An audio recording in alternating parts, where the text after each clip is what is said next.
Good afternoon. This is Angela Jameson calling a meeting of Charter Revision Commission, Group Number 1, to order. This is a special hybrid meeting in the boardroom at Town Hall on Wednesday, January the 7th, 2026, and we are starting at 4:01 p.m.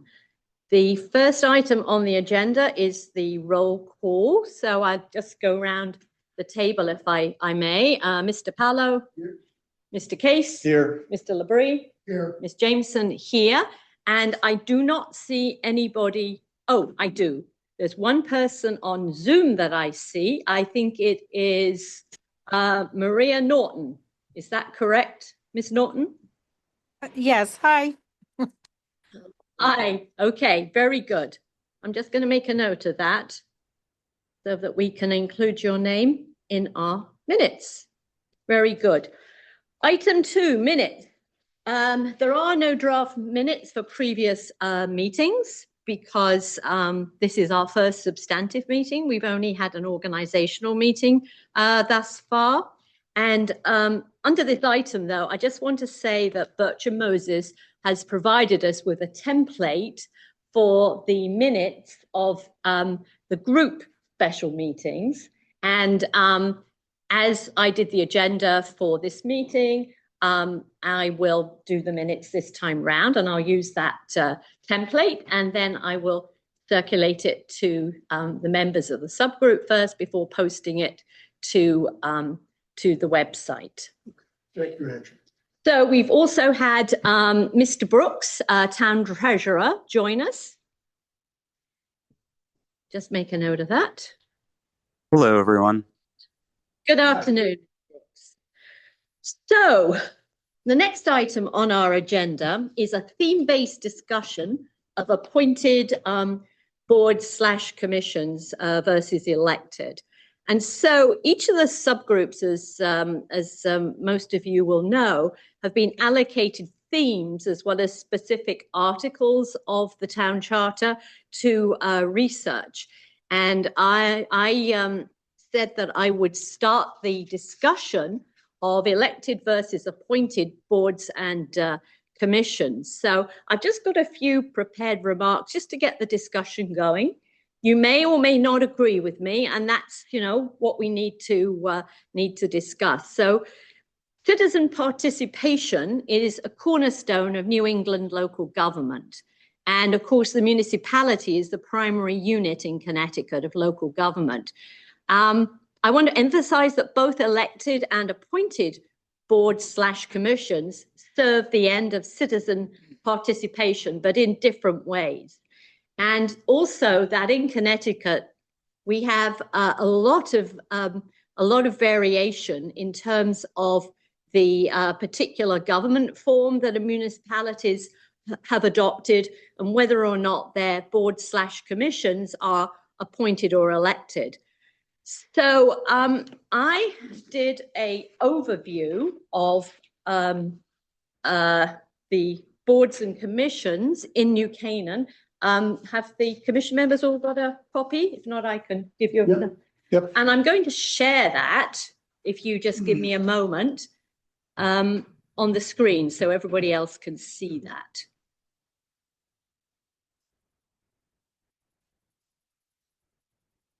Okay, good. So all I've done here is I went through the town charter and I just jotted down all the boards/commissions as well as standing committees of the town. And there are about 25 or so, depending on how you count them. I also have included town council here. It's in italics with an asterisk because it's a legislative body, not a board or commission. But I think it serves to highlight that New Canaan is rather different from some of the other towns here in Fairfield County.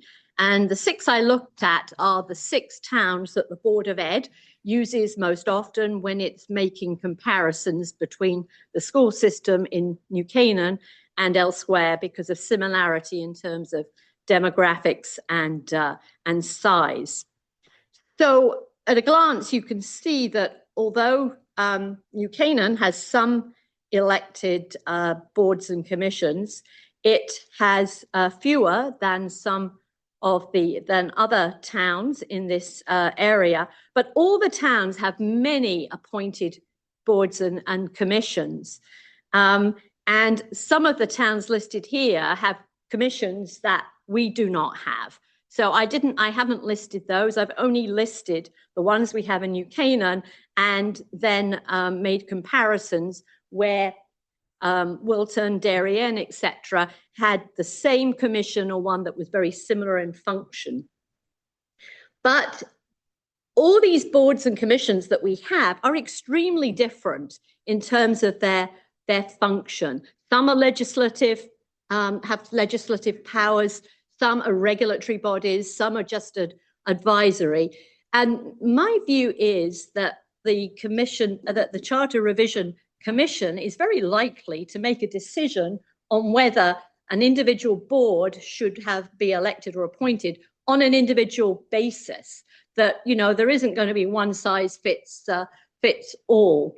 And I would like to propose that the goal of Group 1 in terms of this particular theme is to provide issues and questions for the full CRC to consider as it makes its decision on whether a specific board or commission should be elected or appointed. And I would propose that we would think about the pros and cons of election in general terms versus the pros and cons of appointment, as well as coming up with other issues or questions that that every individual on the CRC should ask him or herself as they make a decision on a specific board or commission. So I can stop there and we can start talking about this, or I could just run through what I've come up with so far as pros and cons. What would you like to do, gentlemen? I'd like to hear your ideas. Okay. So for elected boards, commissions, I think I'm just going to say boards going forward. The pros that I see are that elections enhance democracy and accountability, and it's the electors who actually decide should be members of the board.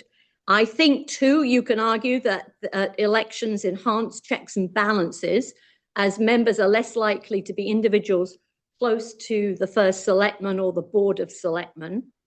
And also, you could see this either as a pro or maybe as a con or completely irrelevant. New Canaan has taken a very different path from other similar towns in Fairfield County, where there are certainly more elected boards. The cons that I came up with is, and we've heard some of these already from people who've come and talked to us, the challenge of finding candidates to run for office, the fact that the candidates who run may have an agenda, focus on a single issue, and that the elections are likely to be dominated by political parties and party lists. It may be that decision making is slowed in lead up to elections because nobody wants to jeopardize their chances of being re-elected when it comes to a controversial subject. And it may be more difficult to find candidates with appropriate skills and experience for more technical boards and to provide diversity in background and experience. And you could also argue that it's more difficult to build expertise for that reason. So appointed boards, the pros and cons are pretty much the mirror image of what I just laid out for elected boards. The pros, easier to find candidates with appropriate skills and experience, easier to build expertise, easier to filter out candidates with agenda. And what I had in mind there is when it comes to appointments, the political parties go through a vetting process, and the first selectman's office does that too, both in relation to candidates from the two major parties, but also unaffiliated electors who are interested in being on a board or commission. So the cons for appointment, not so accountable to the electorate, the first selectman decides which candidate to put forward to the Board of Selectmen for approval. And I think that's something to bear in mind. It's the Board of Selectmen that makes the decision to approve, but it's the first selectman who decides if, say, there are 2 or 3 candidates, which individual to put forward. Again, it's the first selectman for that reason who will decide whether a member is to be reappointed or not.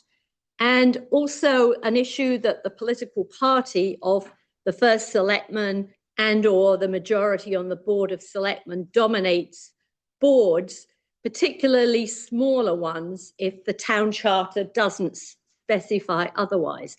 And here perhaps is a good time to say that the Connecticut statutes have in there very specific requirements when it comes to majority representation. It limits the number of individuals on government bodies that may be from the same political party. Now, once you get up to about 9, it's 2/3. But below that, you, for example, with a board that's only 5 members, you can have 4 from the same party. One that's 7, you can have 5 from the same party. I noticed as I did the research on what other towns in Fairfield County do, a number of them actually say in relation to specific government bodies that no political party may have more than a bare majority. So I believe that under Connecticut law, if we wanted to, we could limit the size of any of representation of any one political party. Then I've just got a few questions or issues for the Charter Revision Commission to consider when it's thinking about a specific board. Are there some boards whose functions make it important for members to be accountable to the electorate? Are the boards whose functions make it important to ensure independence from the first selectman and the Board of Selectmen? Is it possible to distinguish bodies that should be elected versus those that should be appointed by function, e.g. those with a legislative authority versus those with a regulatory purpose or just an advisory purpose? What boards are working well and which are not? Would changing to elected membership risk the good functioning of those boards? Would changing to elected membership help the less well-functioning boards to work better? And an ancillary part of that is, do the challenges facing specific boards stem from the structure provided in the town charter, or are they rooted in other causes? You can't legislate for good behavior, for example. So which government bodies appoint and or must approve members? Should it be the Board of Selectmen, just the first selectman, town council? Should the first selectman be an ex officio member with or without a vote of specific board or commission? And then final question that I came up with, should the town charter provide for a greater degree of diversity on boards than required by state law, particularly in relation to smaller bodies? And that's all I've got for now. So, you know, be great to hear other people's point of view in group 1.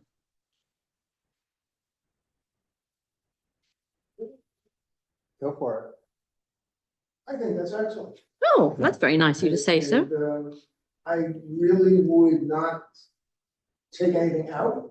I think add a couple of things, but I think that really is a comprehensive way of looking at it.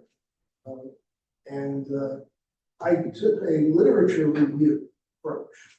And if I can show you that chart that I made.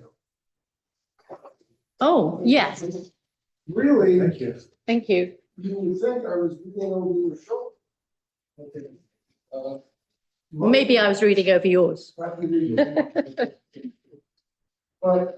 know, the classical way of defining this kind of a problem is to look at the 2 methodologies. What they are. both from a positive and negative standpoint.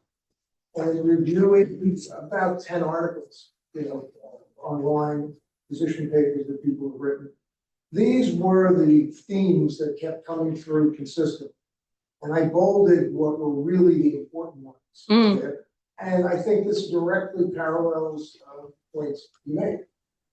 Really, they're almost similar points. And the kind of conclusion that you come to is that both methodologies have a place. They're different tools.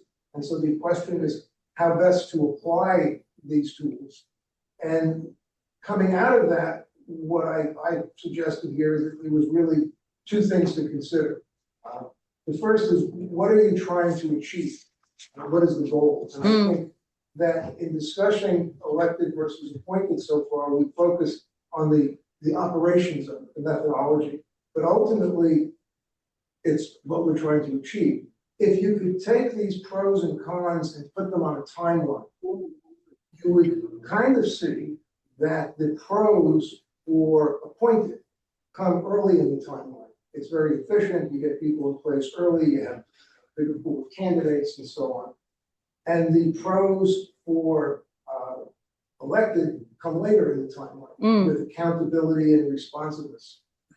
And that's really the distinction. So the question really becomes, and I want to emphasize direct accountability. I think there's no question that everybody is self-imposed. I think intellectually, from the standpoint of spirit and ethos, accountable.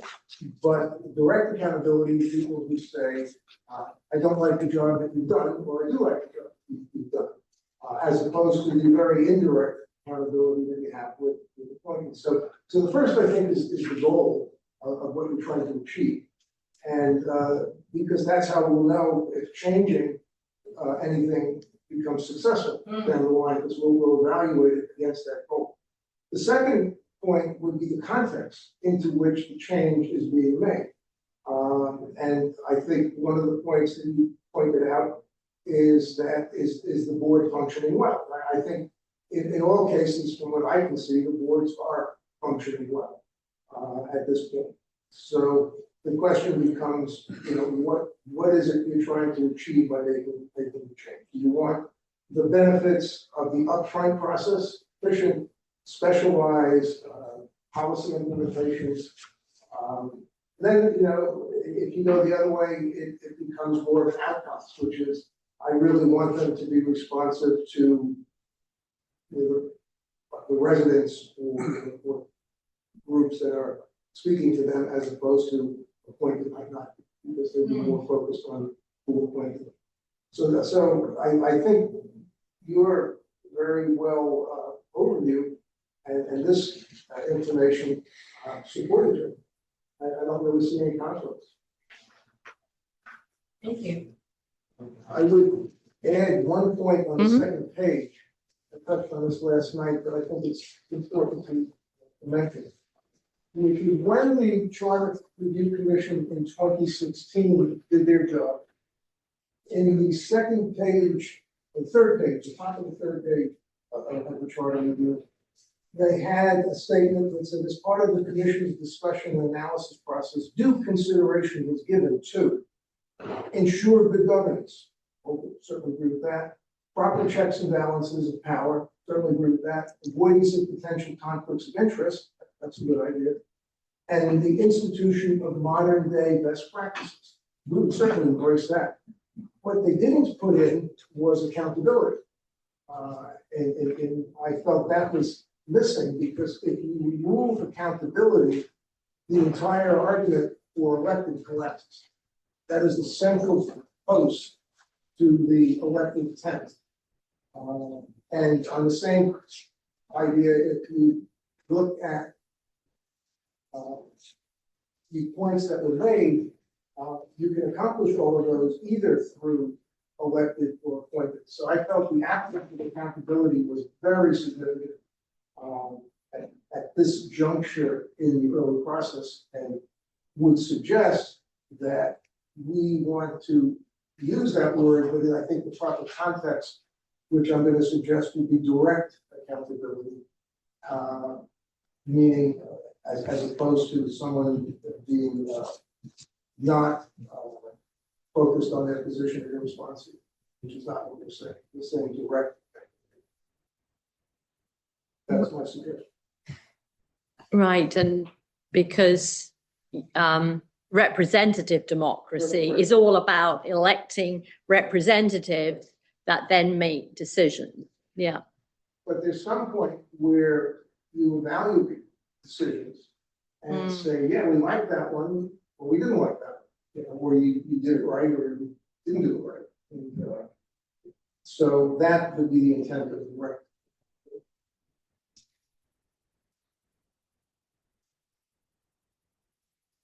Mr. Case? Sure, as I thought about the issue leading into today's meeting, the issues come down to a appointment system is much better to fulfill technical needs.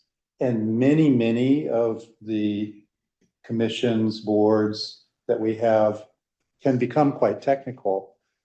The flaw is that, and you guys have laid this out perfectly in my mind, is that you can become kind of blinded by the need for the technical precision and you don't get an inclusive answer. And I do think an elected board, elected officials can't stop groups from becoming blinded, but it can allow more inclusive nature of decision-making input. And I can be swayed by both. So last night I did ask the attorneys to say, could we have a blend of elected and appointed officials within various committees? And I had thought about that long before last night, because I can see the arguments for both, especially the committees and commissions and boards that have a broad impact on everybody's livelihood within New Canaan. And so my opinion, I mean, I'm waiting for the legal answer to this, is I can see arguments for both. The more technical a commission's mission, or the more technical the commission or the board, I could see much more of an argument for an appointment based system. The more impactful across the whole town, I could see much more of an argument for elected. And again, some of these I could see an argument for.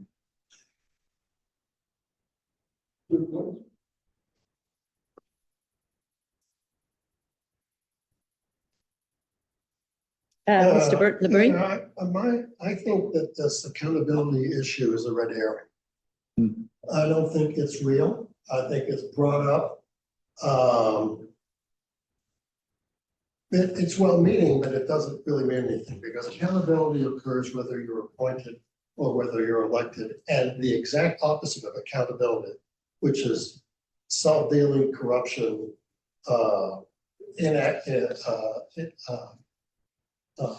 incompetence and other things, occurs just as much as it might if you were elected. Because one of the great problems with elected officials is that at the end of the day, they have to get reelected. I think. So you have to get what? Reelected. Reelected. And they will. You may want to turn your. So the point is that, yes, so elected officials are always worrying about being reelected, and this creates a problem in and of itself. Right. Appointed officials are there because of their expertise and because they've been asked to do a specific job. Mm-hmm. So the elected officials have broad responsibility when you look at it. You have selectmen, which is your executive, and you have the town council, which is your legislative. You look at all other forms of government across the country, and that's what you have. You have state legislatures, you have the governor, you have Congress. Congress is bicameral. Most of the legislatures are bicameral, and And then you've got the executive, the president. The other important functions of government, Supreme Court, Federal Reserve, any number of regulatory commissions are all appointed subject to approval. So appointed by the executive, approved by the legislature. That's exactly what we have here in New Canaan. It's old-fashioned Republican style, with a small r, Republican style of government. And to expand it, to have the bodies that are responsible for providing the expertise and requiring them now to be elected creates two problems. One, I think it will eventually undermine the quality of the candidates, because you're not going to be able to have that steady, reliable, predictable stream of competent people with the right skills. And so that is that's something that you have to be concerned about. And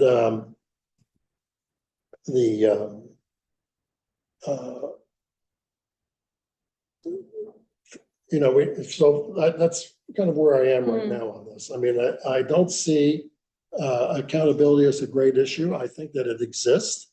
I think the appointed boards are accountable to the elected officials, so to the executive and to the legislature. And so I don't see the need to add more elected officials. But one could even argue We have too many. that we have too many, that, the town clerk and the treasurer need not be elected officials. If I could add one other point that I am very sensitive to, I would not want to run for office. I mean, I would, and I think the arguments that came out last night are very valid, that the difficulty of the election process has only become more and more and more difficult in the internet age. And I just think that the process of becoming elected is such that it is going to scare away many, many people. And I think that's a very valid point. We will lose as many people as we gain in terms of the election. The risk of election also is that for whatever reason, a perfectly good and experienced candidate gets bounced out of office. Right. You lose all of that institutional knowledge. If you have served, anyone who served on one of these technical boards, the time it takes to get up to speed is significant. When you join the P&Z or the Board of Finance or some of these other board of the accounting board, it's like drinking from a fire hose. There is so much information. There is jargon. There is past issues that have 2 or 3 years of roots to them that are still being discussed. You don't know anything of what's going on there, and it takes a whole season or two to really become to master the body of knowledge that makes you efficient. Then, if you're going to run for re-election, you get bounced. What have you got? You could say, well, look at the elections in New Canaan. Everybody gets reelected, all these incumbents are always, but it's not always true. There are contested elections, there are swings, things happen. So you can't be sure that just because you're competent, you'll get reelected. I think a couple of points. The idea that we won't get a good pool of candidates. The POCD has a very interesting piece of data that New Canaan has over 80% of the adult population has a bachelor's degree, and almost 40% has a graduate level degree. So we have an extraordinarily big, strong talent base in town. And many of those people have the types of skills that we would be looking for in finance, business, and things of that nature. So I think that counterbalances this idea, in our case, of the pool. The other point that I think is important is when we talk about something like the Board of Finance, there are many functions that the Board of Finance does, which I will summarize by calling them advisory functions, where it makes recommendations and where its independence is needed, that are important and really not at issue in my description. But the Board of Finance has taken on a large collection of powers that look like executive powers. What are those? I'll be happy to show you. May I? Yeah, sure. And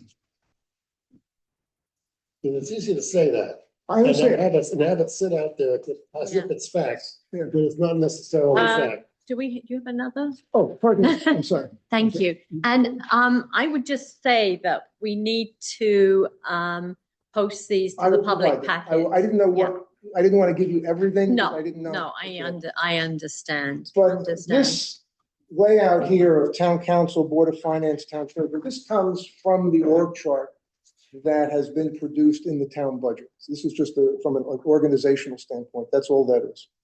And what I've done in going through the charter is I've showed the chapter numbers here, C515, C514, and I've condensed the actual operative parts of those those chapters.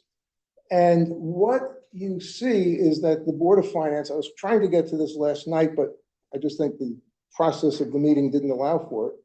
We wanted to introduce this, was to show that the importance of what the Board of Finance does has taken on things that go beyond its advisory role, beyond its mill rate setting role, in the fact that it can designate which properties, this is on the right, C514, properties that'll be subject to special assessment. And I have the full text here. There's nothing that's really been left out, which basically, and it doesn't require approval from the town council.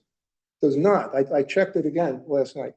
They can issue tax warrants, which basically means they can seize your car. Well, a tax warrant are issued for your property tax.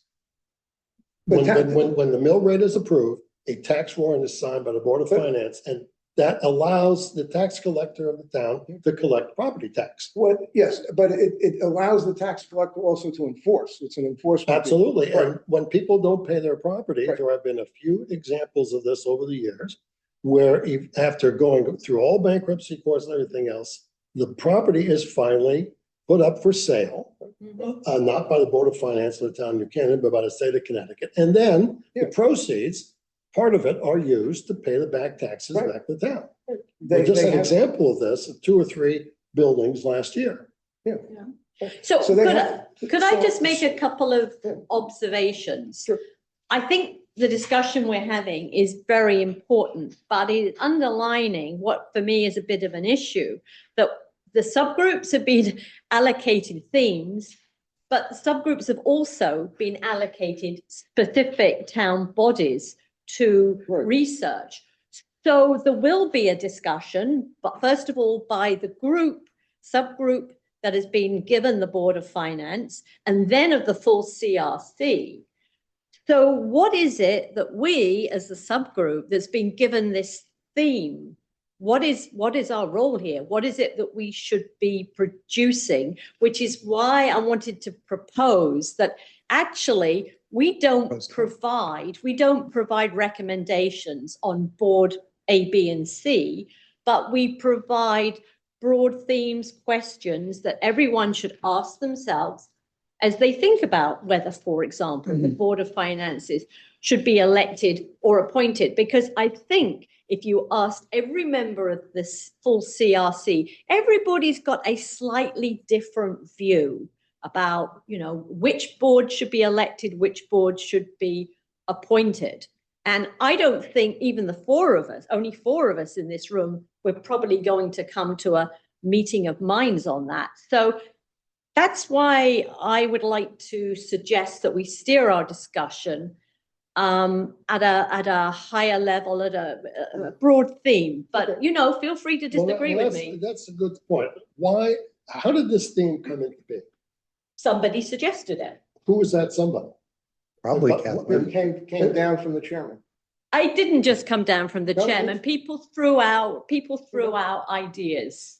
And somebody did at the first instance suggest that there should be we should look at certain issues broadly and not just on a, Board of Finance basis, audit committee basis or whatever.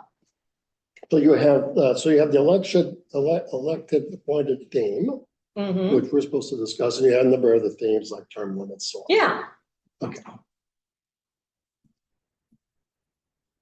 So the pros cons idea that we've discussed so far, we can come up with that and pass that along to Yeah, but Other- some of these are not as, other groups and say, here's our guidance into kind of the issue. And then we fulfilled our role is. well, that was my idea, but I didn't expect that just the ideas that I kind of came out with and wrote down as notes to myself, that would be the final product. Far from it. Right. I mean, I'm sure people will have, you guys, Well, this Joe has suggested some additions. could, Very minor. I mean, my work really is congruent, I think, with yours. I don't think there's much difference. well, I think if you look at your overall thing, which is goal and context, and then you look at elected and appointed, you'd come up with different ideas in these boxes.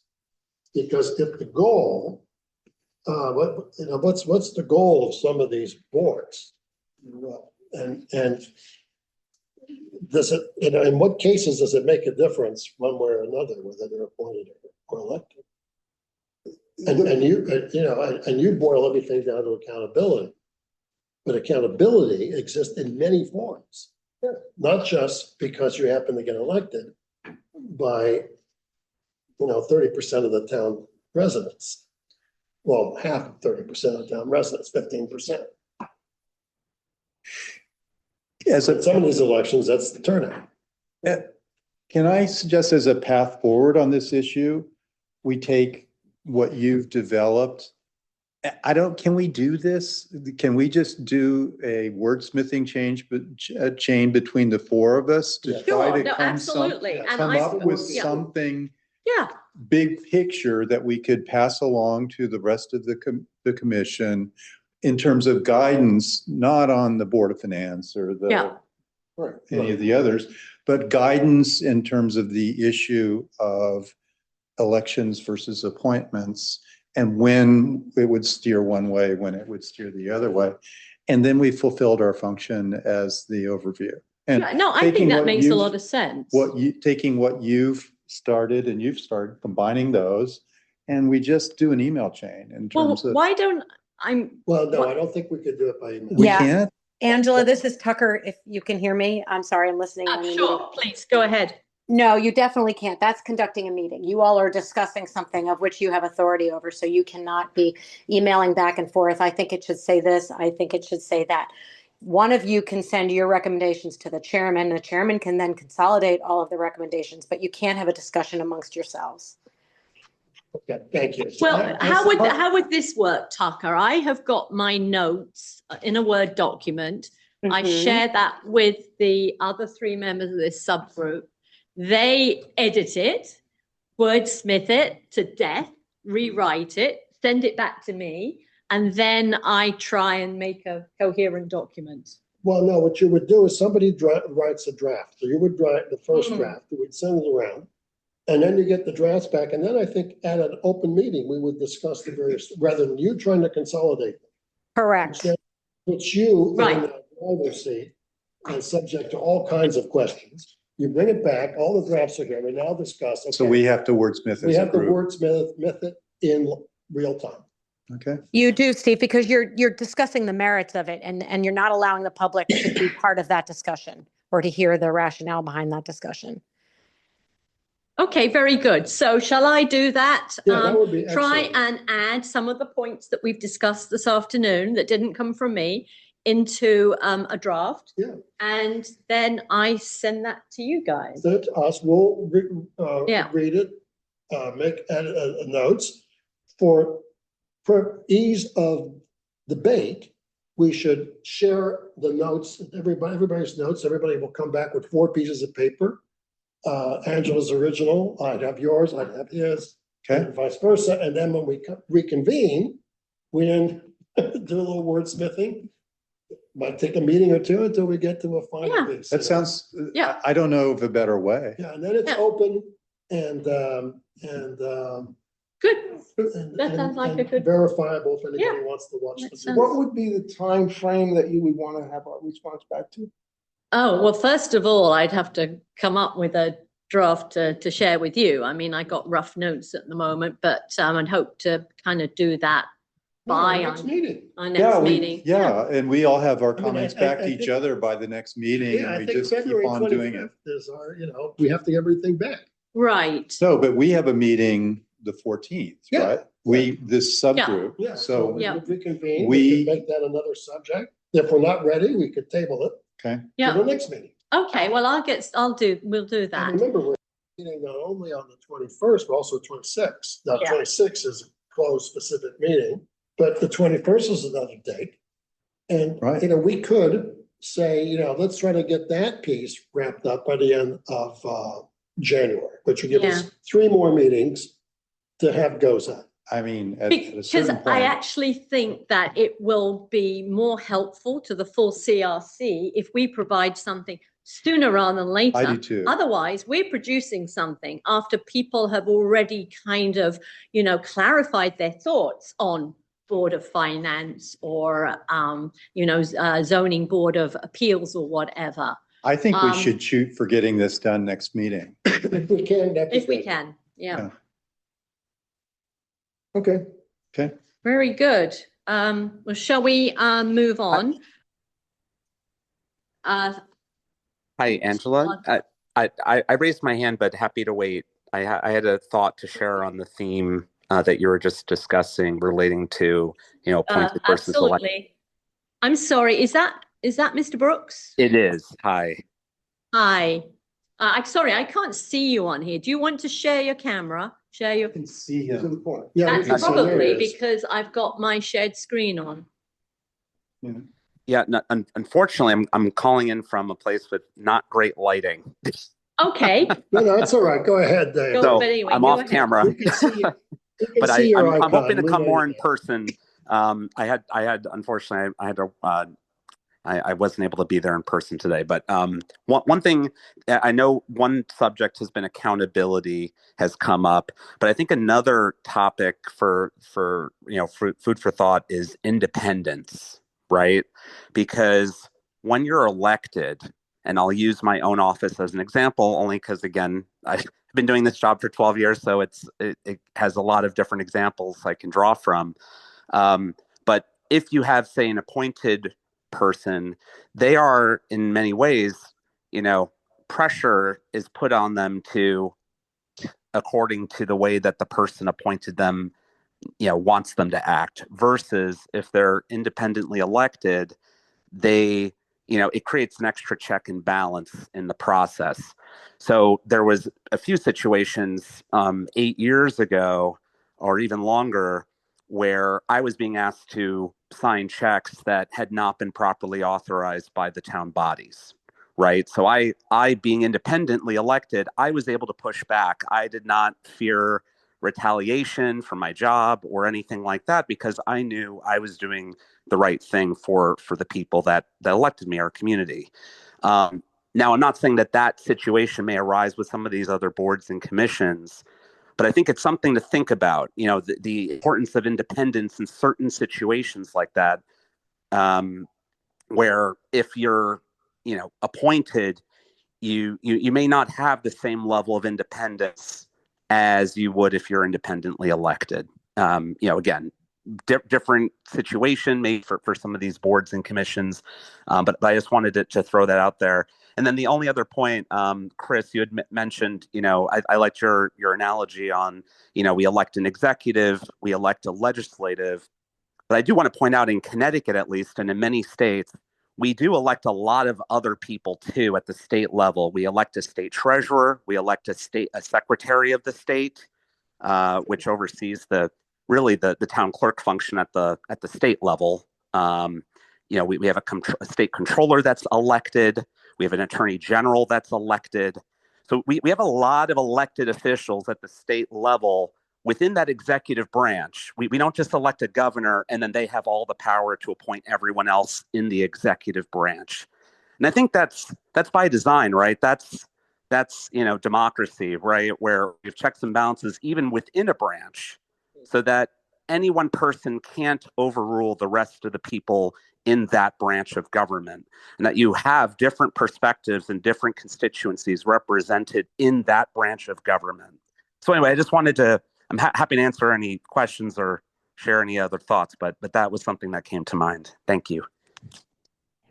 Thank you very much for that.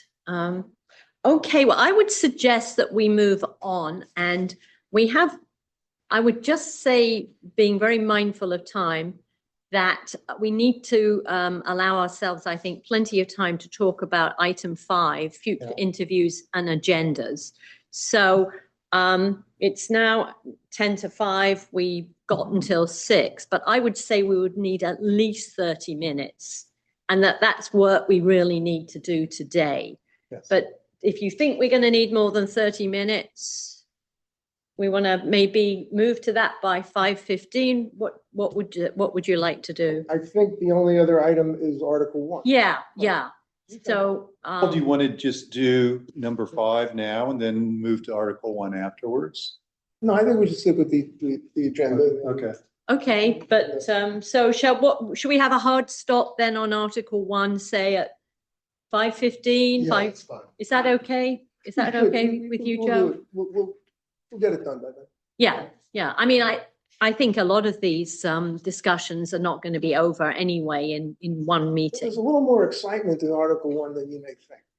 Very good. A little more excitement in Article 1. But I can assure you accountability is not in Article 1. Are we ready to go? Over to you. Yes. Chris? Oh, thank you. I am assuming you have access to the charter to actually see the text. Yeah. And we will go through it just chronologically, article by chapter by chapter. There's certain ones I'd like to highlight. So if I don't touch on the ones in between, if you want to raise points, please do, and we can stop and take care of that.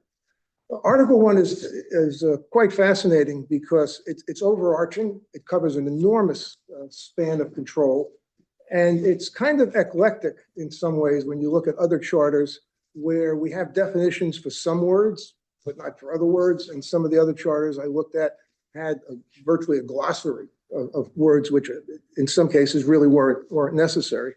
So what I'd like to do is start and show you the recommendations that I propose to the group, and you can add or change those, and then we can go back when we finish. The Chapter 1 charter starts with a discussion of the word amendments and amending in C11. And that's really not the best word because we are the Charter Revision Commission and we're making revisions. And by definition, I looked it up, revisions are much more substantial than amendments. Amendments are kind of small patches where revisions actually can change the organic structure. And so I'm going to suggest that the word amendments in the very first paragraph history and the instrument amending be changed to revisions and revising, which would put it more. You're working from that red line version, right? This is what was. Yeah. So That's the it's the report from the last revision commission. No, it's No. July 20th, November 8th. This is November 15th. there's 2 documents. So what we don't have, if we do not have a clean copy of the charter, Right. after after everything was printed and approved somewhere, it's gotta exist. No, it's online. I printed it off. With the minutes and the agenda. With the minutes and the agenda. It's there. The town charter is on the town charter's website. online. I printed it off. If you go to Is the it- web is it page, is it the red line? No. So what you want to see, I think, is a document that shows what was changed last time round. That's what this The is. net of all the write-outs and all the preamble, 17 pages of preamble from the last. Well, edition. this is what I I printed just off, want to read the Constitution by itself as it currently exists. I Without think- all but that's on the website. That's on, the, is it? It's on the Yeah. website, yeah. All right. And If you go I on to cross-referenced Charter them. Review Commission and you, right below everybody's name, it says chart, I think is the last item. From the Charter Review Commission. It lists all the members and below it has a couple of bullets. I think the last one is the chart. No, I'll look for it again. Okay, fine. Well, if you want to, we can Yeah, share we this. can one share. just to look. Okay, no, go ahead. Go ahead. I requested this, Tucker has them, they're right around, I don't know, I got mine right up here when I came to get them. They're right around the corner in a We closet. can share this, Chris. No, okay. That's not what you're looking for.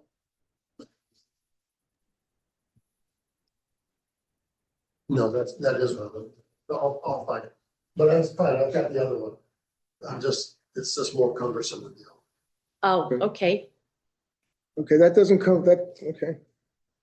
Are we ready to move? Yeah, so go ahead. So I'm suggesting that amendments and amending be changed to revisions and revising, because that's in line with who we are. We're the revision commission, and not the amendments commission. Why can't it simply read, this instrument is the charter of the town of Buchanan, full stop? As approved by, you need to have the date in there. And the amendments, Well, you have the charter above, which was approved by the revision, blah, blah, blah, whatever the dates are. And then, but the title of this is the charter of the town of Buchanan. And I've always thought that was a very bizarre kind of wording, because it's like if the charter commission is writing to the town and saying, oh, incidentally, this is our amended version. Well, you know. I think you're right. I think It should just read. this instrument is the charter of the town of New Canaan. It shall be and shall be known known as as the charter. Is. We don't have to worry about amending or revising anything. okay, Yeah. I don't know if you could say this instrument is, This is, what is the instrument? it depends what you mean by is. Okay. We're going to be here all night. I get time added to my score. The second part, C12 definitions, bylaws. This discussion of officers, boards, commissions, and committees, when you get further back in Article C1-4, they use the word agencies. So these two sections have to be reconciled. Either agencies has to come out of that one at the back end, or agencies needs to be added to this one for them to be consistent. I don't know what agencies we have in the town, because I don't think we use that term.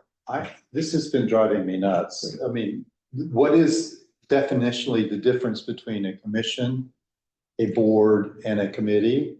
And it's not defined here. And then you add agency, and I haven't even. I'm going to seen recommend any. adding the definitions for those things. Yeah. Later on. And it seems to me that really that it's just history, why a particular body is called a board rather than a commission. A committee is different A committee. in that Fine with it. the requirement, so a lot of them are ad hoc, like a building committee, and it's there for a few years, the building's built and then it disbands. But there are some that are standing committees.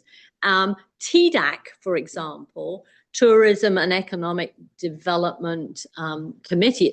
I believe it's a committee because the intention was to allow folks who are not electors of New Canaan, but maybe own businesses in New Canaan, to be a part of it. And that spilled over into the audit committee when they put that in, because Yeah. the audit committee probably should be called the audit commission, except in public finance, companies have audit committees. Yeah. That's what companies have. So But I that would be- agree, by the definitions we're following, it should be either the audit board or the audit committee. Right. And I think it's actually a standing board. The ethics, same idea. But I think there are some inconsistencies in the charter. And it's Yes. probably Yes. not terribly serious, but it's kind of annoying and something that could be cleaned up. In the one of TDAC, it allows for non-residents to be on the audit Yeah. committee. On TDAC. Yeah. No, they could be on TDAC, but it also, because audit is a committee, Yeah, they inherit that benefit of not having to have residents, which really isn't the intent. Right. I don't see why that one, there's a section here where you don't have to be a resident to be on the committee, and Right. that's, makes no sense. Now, I could see you should at least be an elected. Right. well, I think it does make But- sense. It does make sense for TDAC. Christina has minutes. It's a lot of the businesses, and they don't necessarily reside here, but they Yeah. work in town. So TDAC basically, and Tucker can speak of it, is a group of people that do business and own museums or directors of the Historical Society, the Glass House, Rice Farms, businesses in town, that sort of thing. That's, Right, but it the should be a distinction general is that board. they are not residents, they do not have to be residents of New Canaan. To be on that one, to be on the TDAC. TDAC. TDAC. But the way they put that in, it spilled over onto audit. Yeah, so that has to come out of order. Right. I mean, TDAC is the only one, and Chamber of Commerce are the only ones, and Chamber of Commerce is independent, it's not part of the government, so TDAC is probably the only entity where that makes sense, because, you know, you have the merchants and you have other Yes, businesses. I understand. So is one of your suggestions, Joe, that the definition should include what a commission is, what a board is, what a I committee actually is? have that as a recommendation coming up. Yep. But it comes a little later. So moving on, I have nothing on first selectman, if anybody has any comments on that. Grand list, I propose we consider adding a discussion on the mill rate. Because there are other ways of calculating. The mill rate is the most common, but since that's what we do and the Board of Finance is charged with actually doing that, that we would add in this grand list section as determined by the mill rate.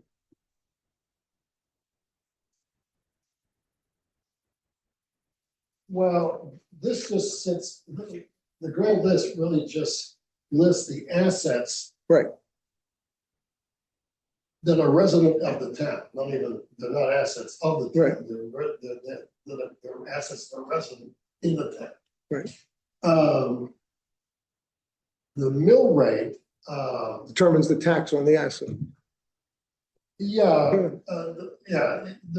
the mill rate at the end of the day, if you say, is an arithmetical function.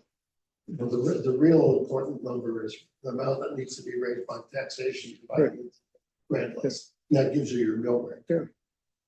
I just saw So that out as a, I don't know that the mill Okay. rate should be. all right, we can. Can I just go back, I'm sorry, to the bullet point ahead, in front of that, agencies. How would you define agencies? I have no idea. Well, I know how to define agencies, but I don't know how it fits in this context because we don't have any agencies that I don't think we Yeah, have. so maybe we pull out agencies. Yeah. We take out agencies, So we right, do have authorities, right?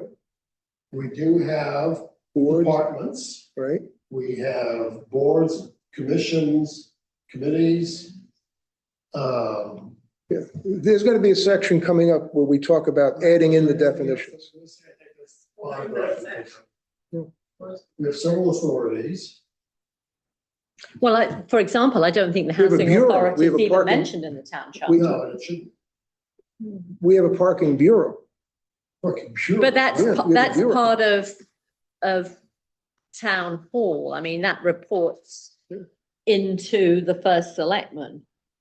Oh, Um, okay, but is the parking bureau defined somewhere then in the town charter? no, No, No, because there's a parking commission. yeah, it's way down in the ordinance. in the Yeah.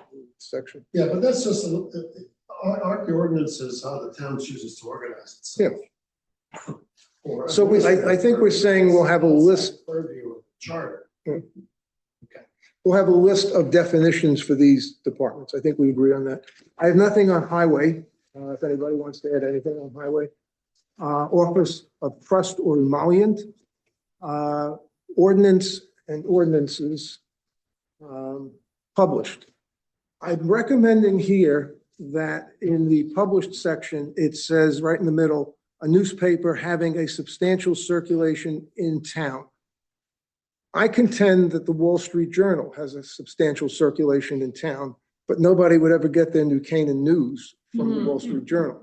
And therefore, that we would add into this section something to the effect of a paper with substantial circulation that focuses on and discusses New Canaan, to eliminate anybody trying to use the New York Times or the Wall Street Journal and saying they have, because I'm willing to bet they have very substantial circulation. They do. I don't think anybody has tried that. I mean, this is problematic because print news is gone out of fashion and local newspapers have struggled, and we have really not very good, coverage of local New Canaan news. But we do have certain newspapers, certain places, and Yeah. all I'm saying is We this, have to publish a notice. Yeah. Yeah. It goes to the Senate. Right. Tucker, are you still there? No, I think she Yeah, had to leave. no, I'm here. I'm here. So what is our publication, official publication? For town notices and things? We're using the Sentinel. Okay. If the Sentinel were to go out of business, We've would you would you used use- the Advertiser and we've used the Stamford Advocate. Other times, we did pricing, we did circulation comparisons, and the Sentinel met the needs of our postings now. Okay, so what we're looking for is a local yes, news outlet. Should we Local mention, publication. right. should we mention the website, the new Town of New Canaan website and prior, I mean, in prior iterations of the charter, websites didn't exist and No, they should, did in 2016. but they didn't, it Well, isn't the anywhere website in is here. not the public, is not the same as a newspaper. I think Miss Ross has something she'd like to say. Would you like to just move up to the mic Sure. if you'd like to speak so that everybody can hear you, please? Sorry.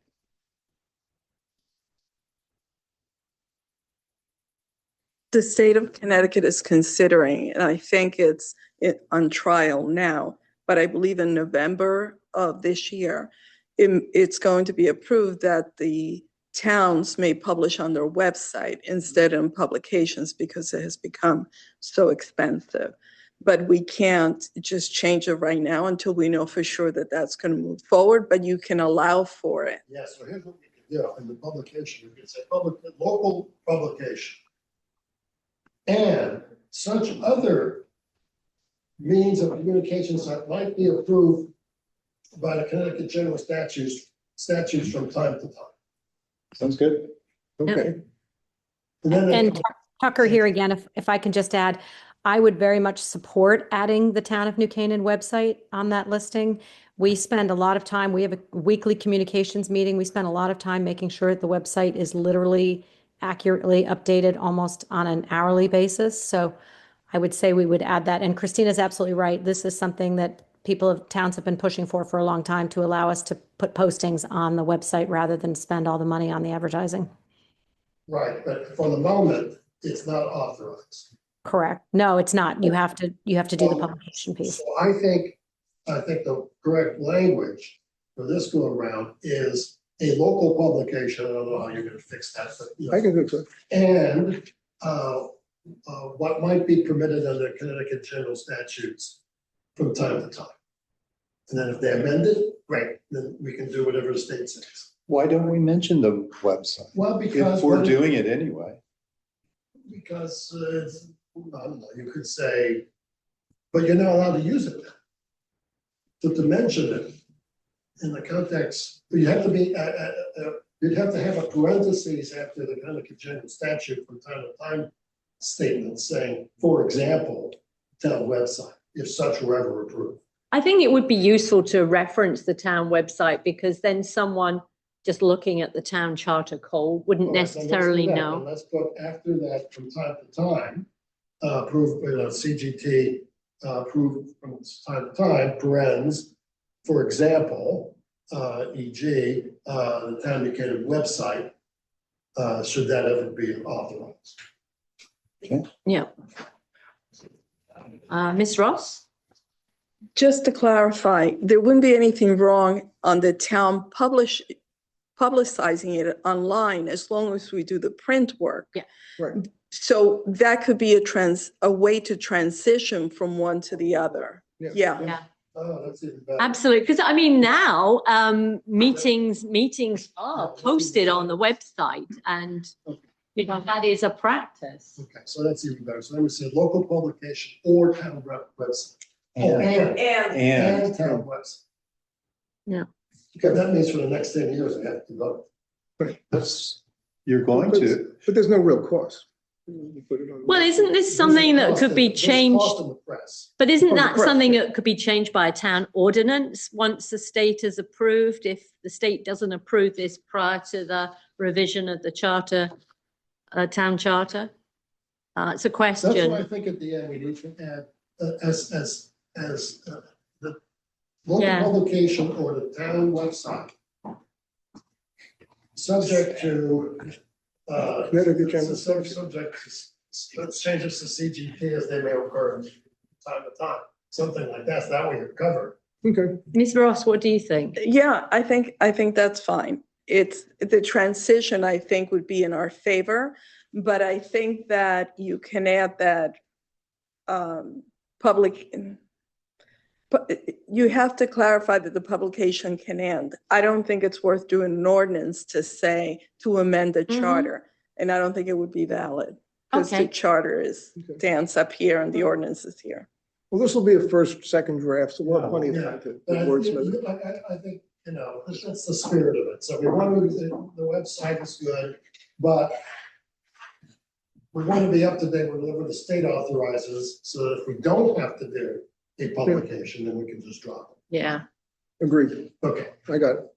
Moving on, selectmen, I have nothing on that if anybody wants to comment. No. Sewer taxing district, nothing on that. Town, the town is New Canaan.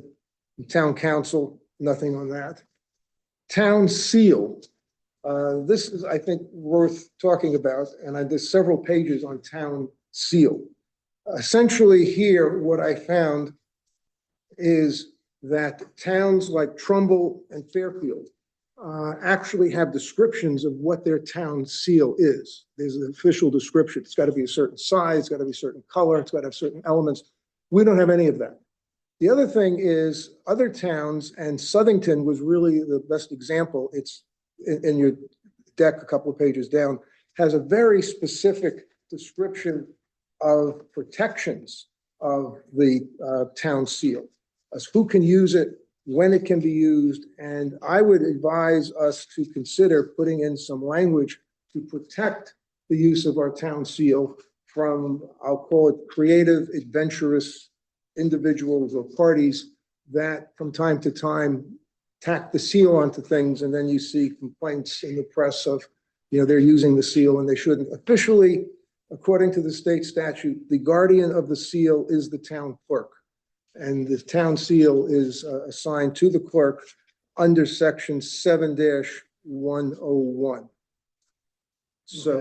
So I'm suggesting that we consider some discussion of actual describing what it is, actually adding some language to protect. And if you see down 2 pages in red, they really did a nice job in Southington, which is why I picked this out, as to who can actually use it, who can't use it, types of things you can use it for. And the idea here is to really, you know, prevent, I'll call mischievous use, which from time to time occurs. The other thing which is really worth looking at is the word seal. If you go to this page with all the seals on it, the general statute requires that the word seal be inscribed on the seal.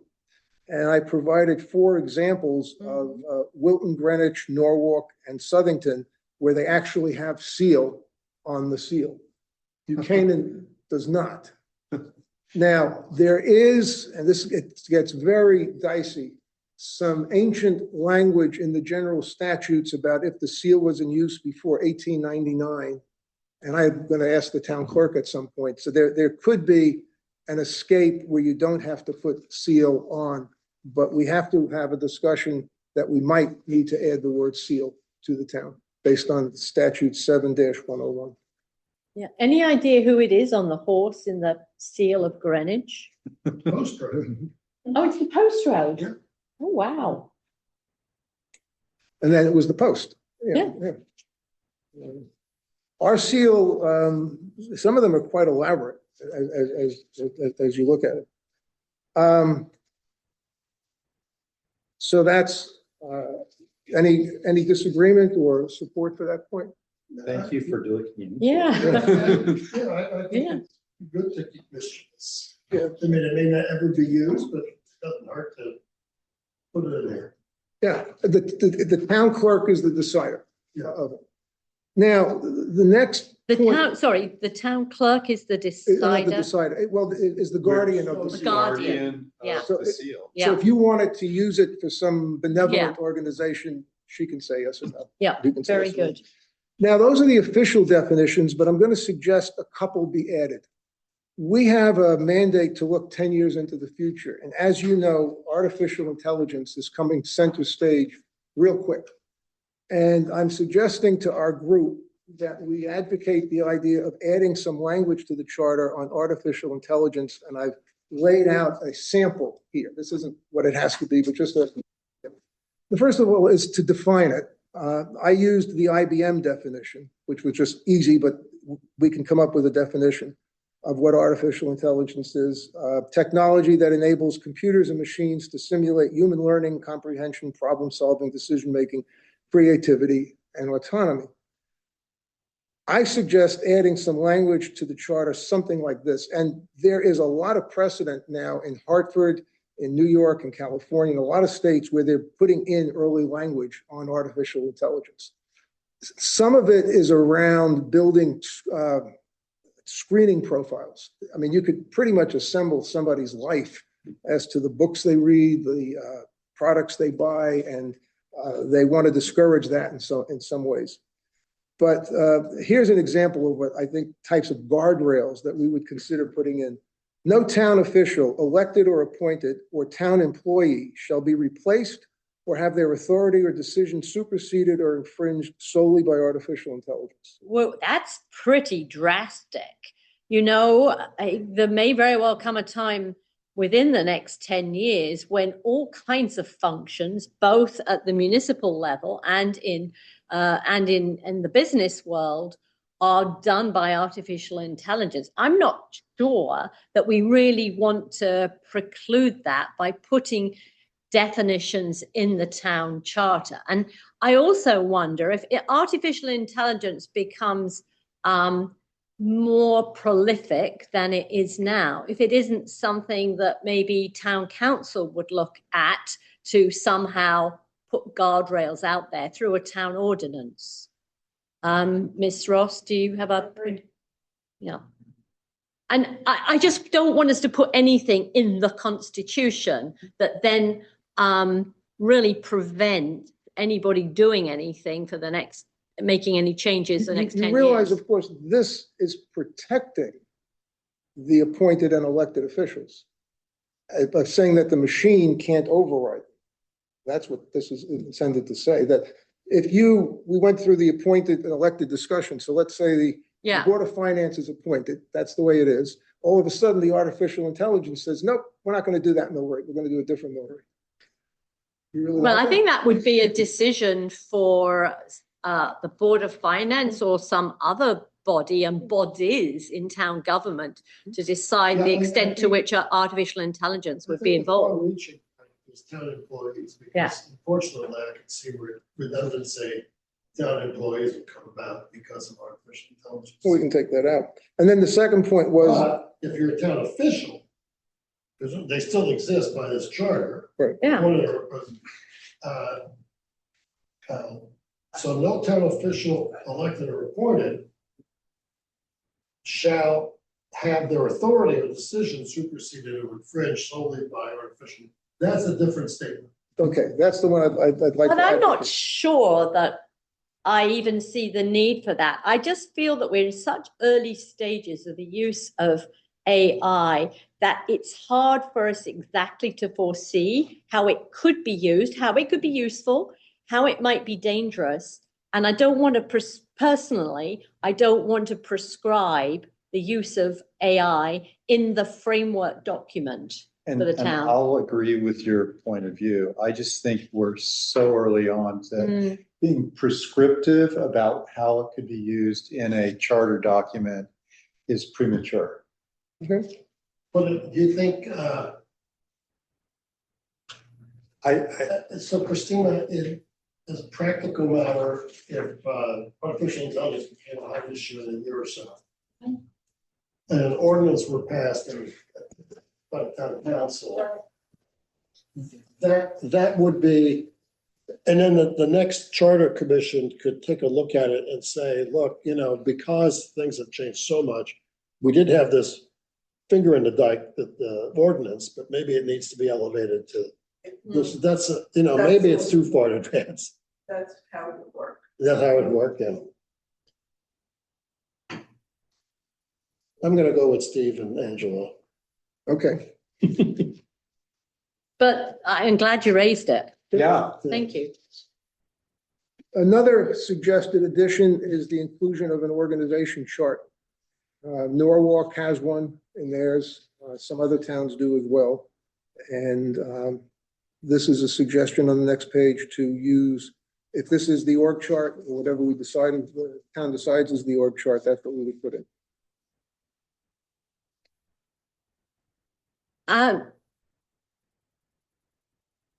If we could come up with an org chart that everybody kind of agrees on, Well, this, at the moment, this is the org chart of the town, and this came from, the 25-26 budget, page 41. And it has okay, been in the budget since 2019. Yeah, that's prepared by the first selectman. So I checked, I actually have the earlier Yeah. copies, they're just semantically rearranged.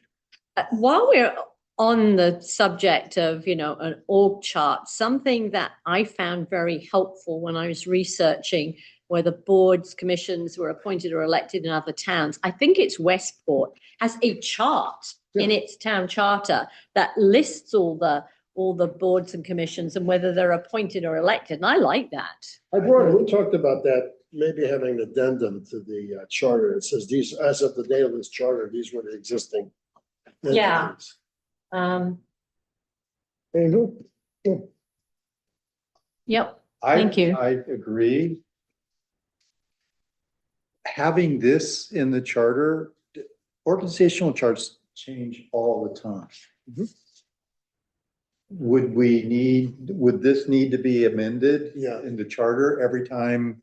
I can document for you that it has not been amended since 2019. But that's not to say that it will not be. And that's not to I say that it understand, yeah. necessarily shouldn't have been. Okay. Sorry. It's been in the chart, they've cosmetically rearranged some things, but. I mean, I don't have a problem. It's just inviting future amendments. The same way if we have the list of boards and commissions in the. Well, the list is simply an addendum, and it says, as of the date of this charter revision, this is what existed. It Well, why doesn't don't we say- do the same logic here? As long as it doesn't have any power, it's just informative. Yeah. I'd be fine. And have a second amendment. As of the day of this charter, the town organization looked like this. Doesn't say it has to stay that way. Doesn't say it's good or bad. It's just, that's the way it is. Do you have, I don't have any issue at all with that. Okay, I'd be okay with a couple of amendments to the, not amendments, but, appendices. Yeah. To the charter. One could be org chart as of the date of the charter. Another one could be all existing Boards, boards, commissions. commissions, committees, authorities as of the date of this chart. Of course, it becomes a little more complicated if we propose to town council that certain bodies that are not currently elected should be elected. And we wouldn't know whether that would be the case until after town council looked at it, and then until after the referendum. in November, in the Well, you general do- election. Yes, but the appendix just lists the existing committee. It doesn't say if they're elected or not. It just says, we have all this, we have this list of. No, that's, sorry, I was referring to the org chart. The org chart could be out of date very quickly. Why so? Because perhaps I'm not reading this very well, it's a little blurry, but if, for example, the Board of Finance were to become an elected body, wouldn't it appear somewhere else on the org chart? No, what would happen is it would have a line going to citizens. If it became an elected body, we would add a line. But that's something that would need to be changed, and you wouldn't know that it was actually finalized until after the November election. That is correct.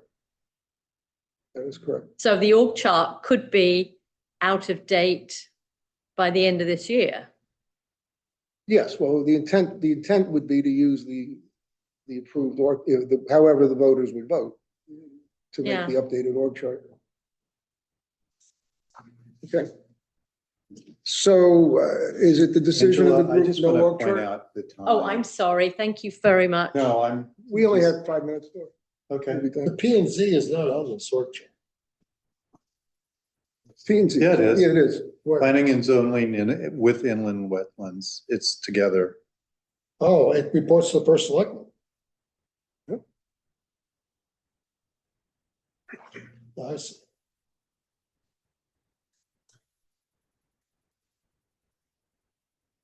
But some of the commissions, for instance, aren't in here. Maybe they should be, maybe they shouldn't, the boards. Oh, I'm not advocating Yeah. for changing the chart. I was just advocating for including the Yeah. chart. Okay. Okay. So the decision of the group is no chart. No chart. No chart. Okay. So just a few more items.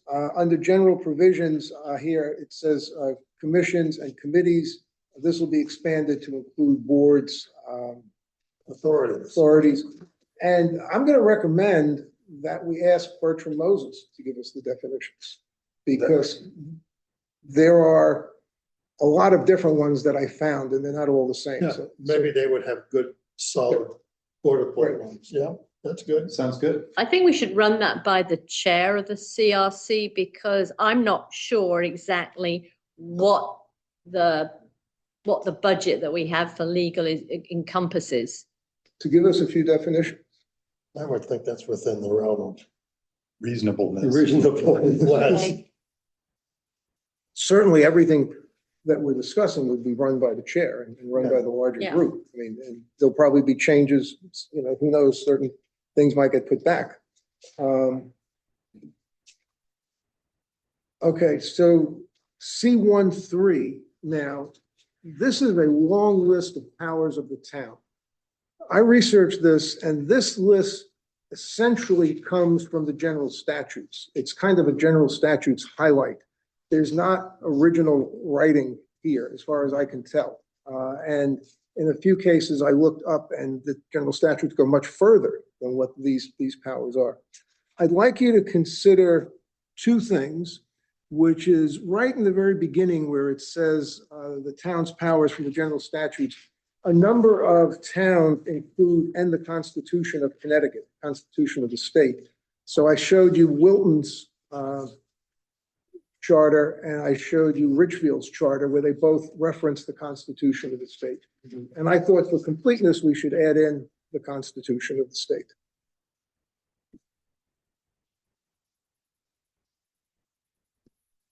Unless somebody objects, I have no No, problem. no, sounds. Now, I'd like to suggest that if you look down, since this list is not providing new powers to the town, but basically highlighting the powers that the town has, if you go down in your stack one more page, there's a list of general statutes, which are the general statutes of eminent domain, of which there are many in the state of Connecticut, that allows the town to seize property for various reasons.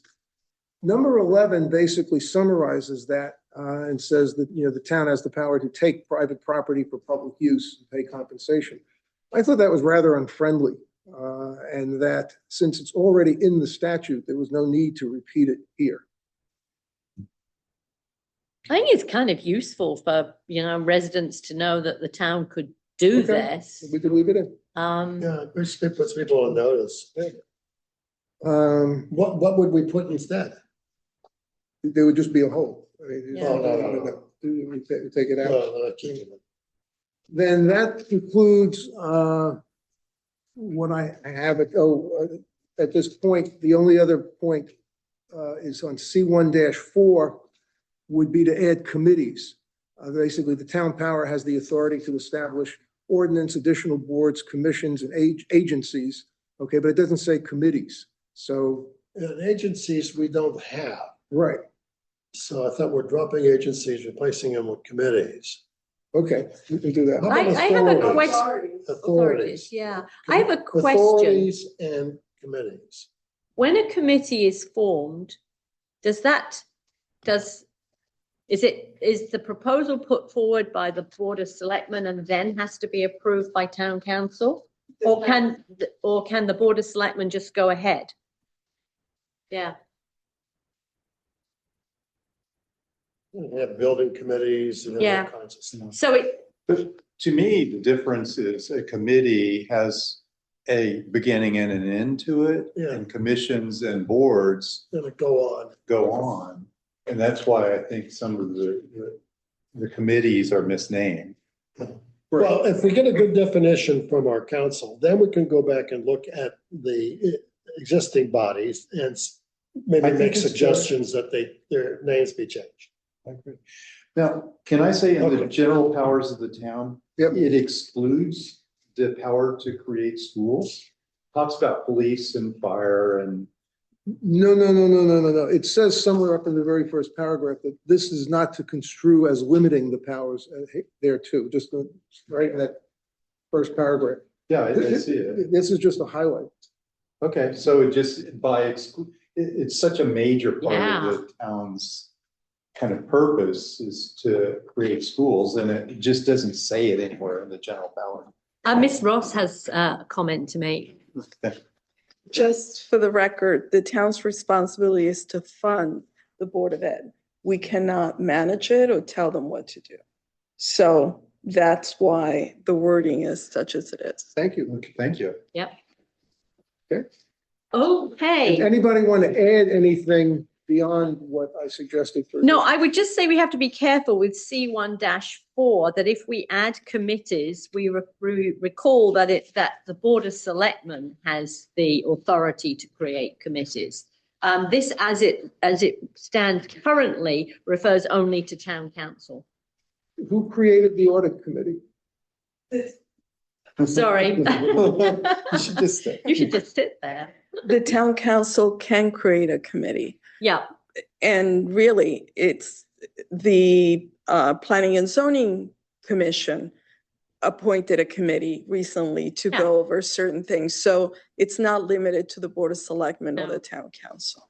Right, Board of so- Finance has a pension committee, yeah. which is composed of some of the union reps and some town employees. And a person from the Board of Finance. So there's a lot of these little, Yeah, I just want to avoid a Veins. situation whereby adding adding the word committee, it makes it seem as though only town council has the authority to establish a committee, Everybody does. because everybody does. Well, we're only in a section on town council in that section in the. Okay, That's all that section. okay, covers. very good. I'm very yes, conscious of the that's right. time. okay, so let's go on with your, So let's move on to the next agenda item, number 5, future interviews and agendas. Maybe we should start with what we want to do next week. Dr. Luisi, and Lutzi. just that Let's see. Lutzi is scheduled to come in at 4:30 Oh, great. On the 12th, on the 14th. 14th. And I've been hesitant about, can I just back up a second? Do each of us have the authority to just book somebody at one of these weekly meetings? I mean, or should we check with each other before we do that? I mean, to me, for instance, the Board of Ed meets they meet right after the CRC meeting ends at 7 on every other Tuesday. I'd love to think we could go to the Board of Ed meeting, the four of us, and kill two birds with one stone and just see all of them there. But do I have the authority to do that, or? I think we should, I think Yeah, we talked I think the whole, the bigger committee, the CRC itself, needs to invite the Board of Ed. Okay, All the members individually. They may want to come as a group and talk to the entire board, or they may want to come individually. I think Dr. Lutzy said he wanted to come individually. he wanted to come individually and he's Have booked we for next. invited the rest of the board, but I wanted to have this discussion yeah, on so schedule. I think since we're responsible for Board of Ed, we should send out an invitation to the all the members of the Board of Ed, saying we would like to solicit your thoughts on the charter. You may either come before our subcommittee, or if you wish, we can arrange it at the general meeting. Please let us have your preference, and So- let's see what they come back with. I think it's an excellent suggestion. Are we sure that an invitation hasn't gone out to them? I can't access that spreadsheet that Kathleen Corbett Yeah, and all I'm working off is Well, the one she- you gave me a couple of weeks ago now. she sent it very broadly to individuals that are on Yes. the Board of Ed, but nobody has spoken collectively about the Board of Ed.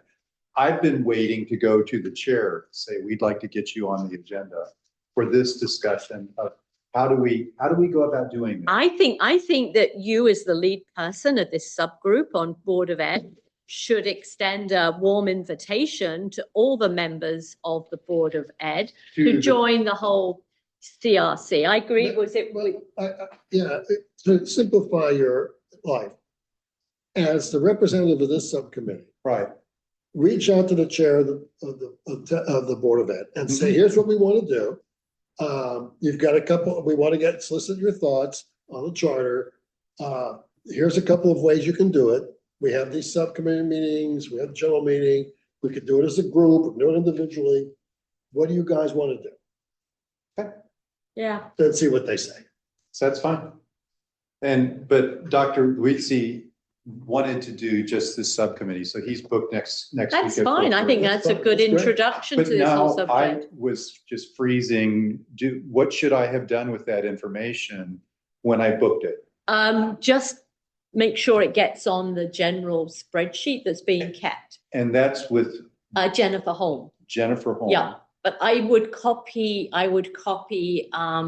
Kathleen Corbett and Judy Neville when you send that email saying, please, could you put this on the CRC calendar? Yeah, and I think you should also copy you and Kathleen on the invitation to the Board of Ed. Yeah, sure. That would be great. Now, kind of much less I don't know that, let's take the parking commission. Okay, they meet monthly.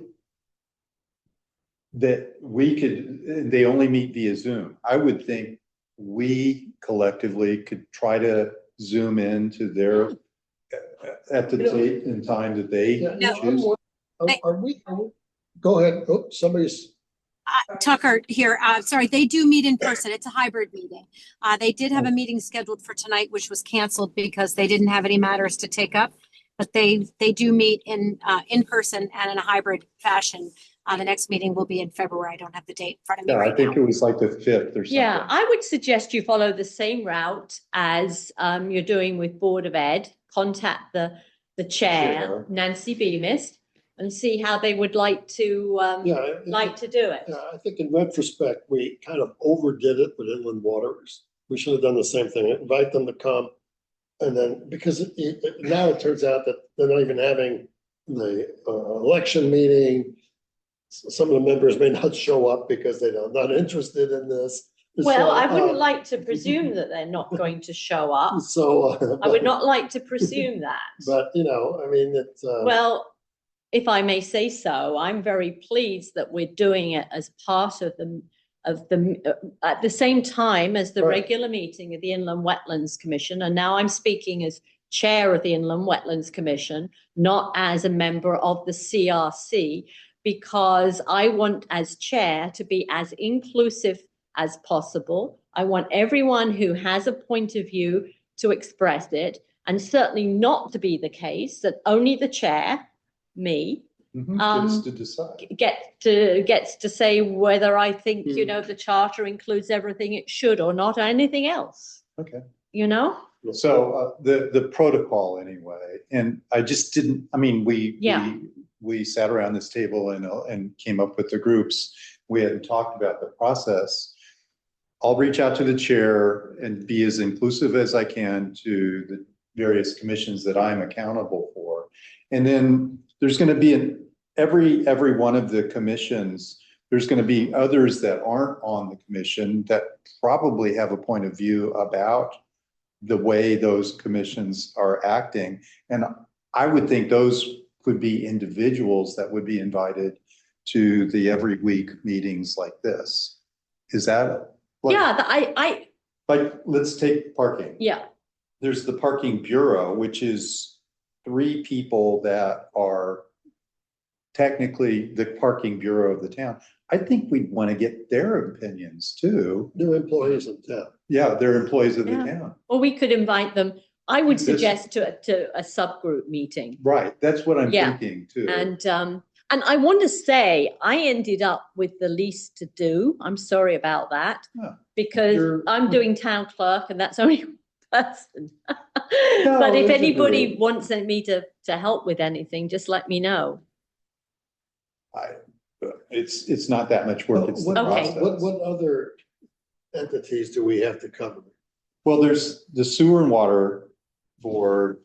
the But water that's a pollution control- theme. That's a broad That's a theme. Yes, So Oh, it's a theme, yeah, and it's not, so we don't have to interview the water pollution control authority. well, I would think that as That's the part of Board of talking Finance. to the members of the Board of Finance, we ask them whether they consider it's important that they continue to be the sewer authority. well, I asked the question last night on. And, you know, maybe we present information about other towns that have a separate sewer authority, separate water authority. Which I have up here, yeah, Yeah, so, okay. And we have that was town my clerk. thought. I'm sorry, I'm sorry, and we have town town clerk, council. town council, that's Mr. LeBrie. It is? Yeah, Yeah. that's, yeah. No.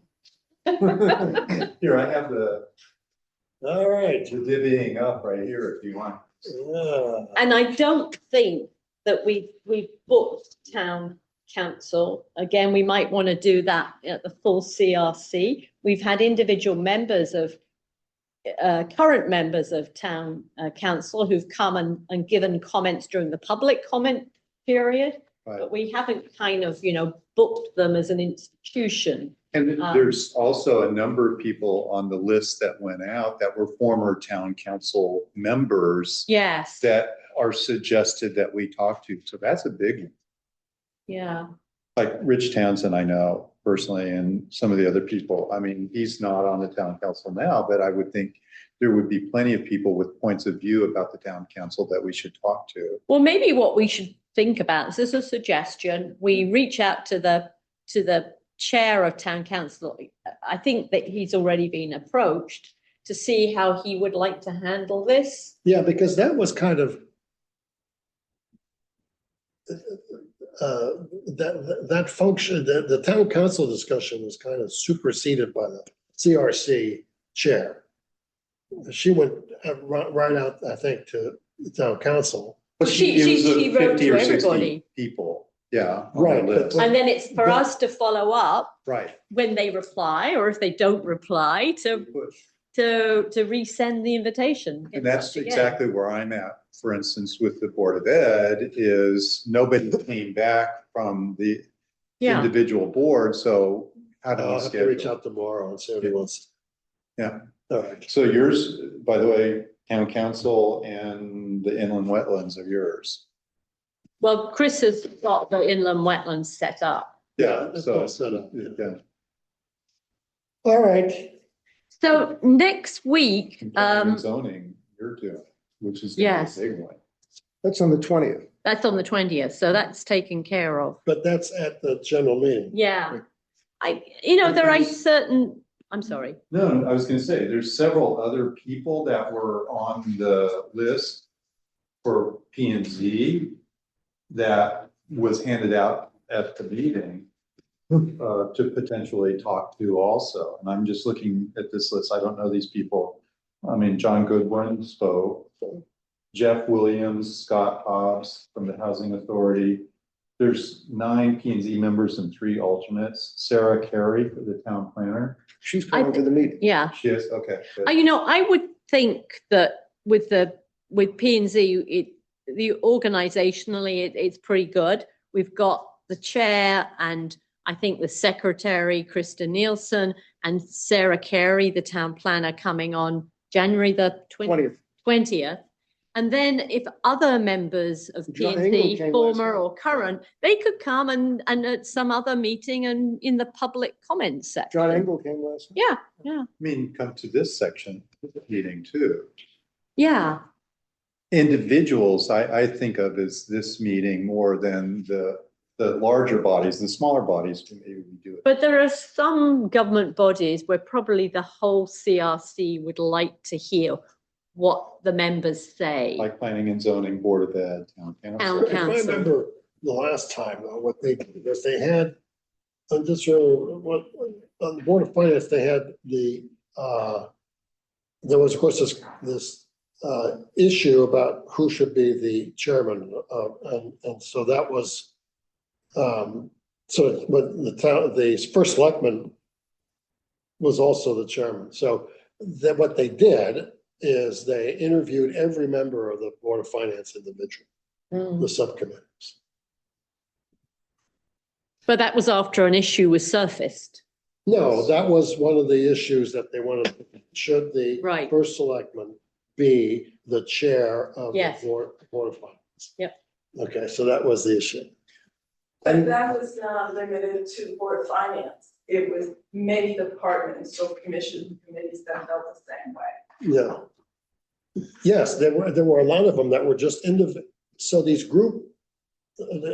kind of meetings existed, but they were, one person would come in, but kind of like Judy's doing. One person Yeah. goes in 30 minutes, and then off you go. How do we, again, I wanted to do it as a group.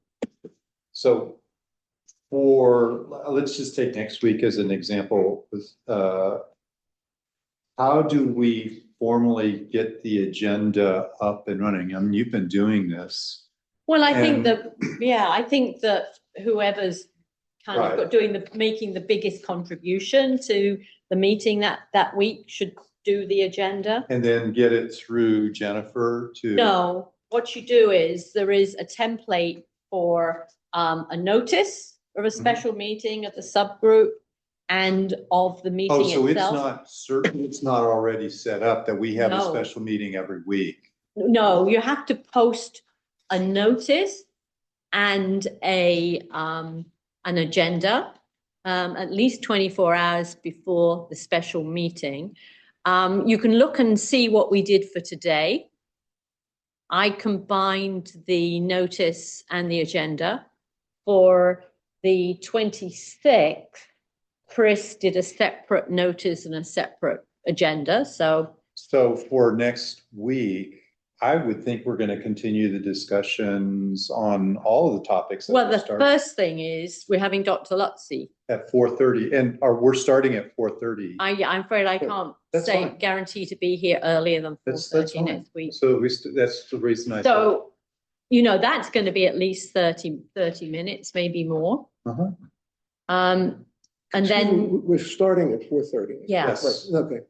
and we're downstairs in conference room B Yeah. next So, week. yeah, so, these assignments, that we have, or the general themes and the articles within the charter. Yeah, We weren't necessarily told to go out and interview town council or any of these other groups. We were asked to look at the provisions of those groups in the charter. but I think the intention was that we Yes, sir. should coordinate the interviews with members of the boards, the government bodies that have been allocated to us under the articles. I mean, Judy has set up a special meeting for the Board of Selectmen and Tucker Murphy. And I think she did that under the auspices of, group 3. I think she's group 3. Yeah. Okay, we need to. So I think we Yeah, need to hands move on ahead this. with town council. I mean, would you like me to do the agenda again for next week? No, I mean, I don't want to throw that on you because all of us need to learn how to do this, right? I mean, Okay. I'm a rookie. I don't know if I'm violating something, but if I do a draft, can you take a look at it and tell me if I'm off base or not, or? Sure, I think you should send it to all of us. Okay, And then we can individually get back to you if we, and I Um, would think we're gonna wanna kind of revisit some of the things that came up today for the next round. well, hope, but maybe by next week, you will have a draft from me Mhm. on appointments versus elections. Yeah. And you will have had time to come up with your own edits, and then we discuss those at the meeting. But I'm probably not going to get round to doing this until the weekend.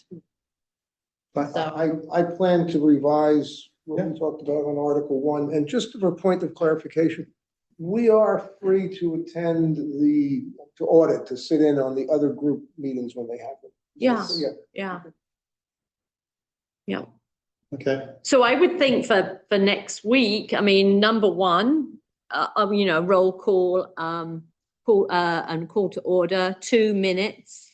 And I'll do the minutes for today. and then I'll take responsibility for next week. Okay. And then, Yeah, and then Okay. item number 3 would be, interview with Dr. Lutzi. And then, again, I'm not totally clear how to get that posted on the town website. you send it to the IT help desk. IT Sal, help. yeah, Sal De Lucio, I think his name is. Just Val is fine. Just Sal is The fine. only one. Okay, And have you to want be- to, You have to be very careful in the format of the agenda and the notes. Okay, so did you guys receive the notice to the meeting on the 26th? Because it's posted. I'm pretty sure I did. There was just so And many you were, emails. there's an email That's, to you. that's inland wetlands. Yes. Yeah. If you look at that, there is an agenda and a notice. Okay, And I thought I'd made a mistake on the notice because it had some other attachment to it that I didn't intend for it to be attached, so I had to redo it. But if you look at the latest versions, that's your templates. okay. I have a. and then when you send it to Sal, send a copy to Kathleen, Judy, the members of this subgroup, but also Tucker Murphy and Pam Flynn, so that they're aware of what's going Yeah, on. probably Dr.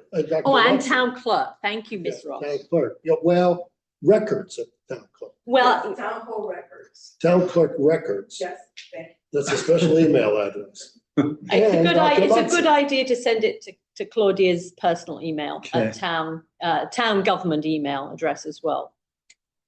I have a question on the meeting on the 20th with P and Z.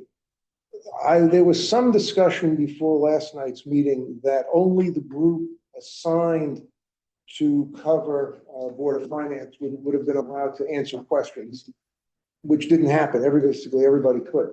So when we meet with P and Z, are we basically the only group that can ask the questions, or will it be wide open?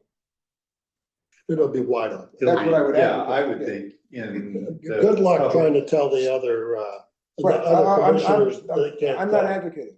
Well, it was a very strange yesterday evening because initially the interviewees were actually people who put up their hand under the public comment section. And Yeah. so anyone who on CRC wanted to ask a question.